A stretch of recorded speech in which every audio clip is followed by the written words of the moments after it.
नमस्कार, आप सुन रहे हैं हिमाचल अभी अभी का रेडियो बुलेटिन। मैं हूं आपके साथ नेहा गुप्ता। इस बुलेटिन में हम बात करेंगे देश प्रदेश की अहम घटनाओं के बारे में, लेकिन सबसे पहले नजर डालेंगे सुर्खियों पर। स्वतंत्रता दिवस पर हिमाचल के सरकारी कर्मचारियों और पेंशनरों के लिए 6% महंगाई भत्ते का ऐलान। कांग्रेस ने शिमला के शेरे पंजाब से कांग्रेस मुख्यालय राजीव भवन तक निकाली तिरंगा यात्रा। साइकिल पर तिरंगा लगा शिमला में इन 50 प्रतिभागियों ने ली पर्यावरण सहेजने की शपथ। बंदिशें लगते ही हिमाचल में घटे पर्यटक।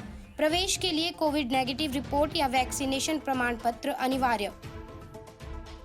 हिमाचल प्रदेश में 3 जिलों में भारी बारिश का अलर्ट। मंडी में हाईवे पर गिरी चट्टानें।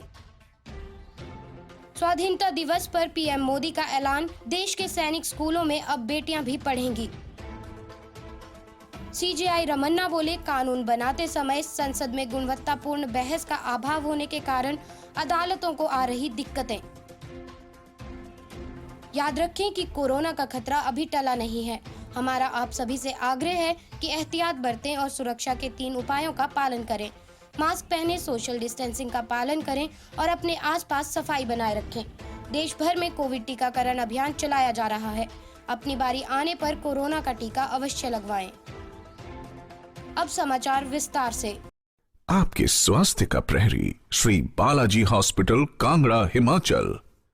सीएम जयराम ठाकुर ने हिमाचल के सरकारी कर्मचारियों और पेंशनरों के लिए 6% महंगाई भत्ते का ऐलान किया है। मंडी में स्वतंत्रता दिवस पर राज्य स्तरीय समारोह के दौरान सीएम जयराम ने कर्मचारियों और पेंशनरों को 6% महंगाई भत्ते का ऐलान किया है।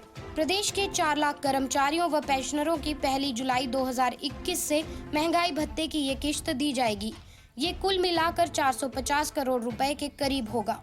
सीएम ने बढ़ती महंगाई को देखते हुए खाद्य तेल की कीमतों में खाद्य एवं आपूर्ति निगम के माध्यम से बीपीएल परिवारों के लिए सब्सिडी 10 से बढ़ाकर 30% और एपीएल परिवारों के लिए 5% से बढ़ाकर 10% कर प्रदेश के लोगों को राहत देने की घोषणा की है, जो कि अगले 4 महीनों के लिए लागू माना जाएगा।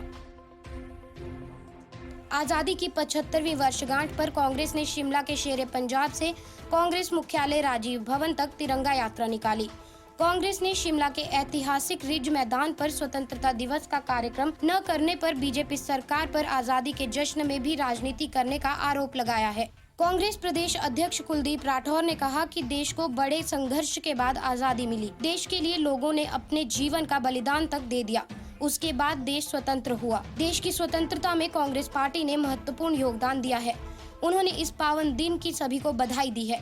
राठौर ने कहा कि वह आज के दिन राजनीति नहीं करना चाहते, लेकिन रिज मैदान पर स्वतंत्रता दिवस का कार्यक्रम न कराकर सरकार स्वतंत्रता दिवस में भी राजनीति कर रही है। देश आज आजादी की 75वीं सालगिरह मना रहा है। आज स्वतंत्रता दिवस के अवसर पर Himachal adventure sports and tourism promotion association और शिमला साइकिलिंग एसोसिएशन ने तिरंगा साइकिल रैली का आयोजन किया। 25 किलोमीटर की इस रैली में 50 प्रतिभागियों ने भाग लिया। साइकिल रैली संजौली, ढली, मशोबरा, तलाई होते हुए डाक बंगला गांव पहुंची। डाक बंगला गांव में सभी प्रतिभागी वृक्षारोपण करेंगे। Himalayan adventure sports and tourism promotion association के अध्यक्ष मोहित सूद ने कहा कि स्वतंत्रता दिवस के मौके पर शिमला में तिरंगा साइकिल रैली का आयोजन किया गया है। शेष समाचार ब्रेक के बाद। आपके स्वास्थ्य का प्रहरी श्री बालाजी हॉस्पिटल, कांगड़ा, हिमाचल। कोरोना बंदिशें लगते ही हिमाचल प्रदेश में पर्यटकों की संख्या कम हो गई है।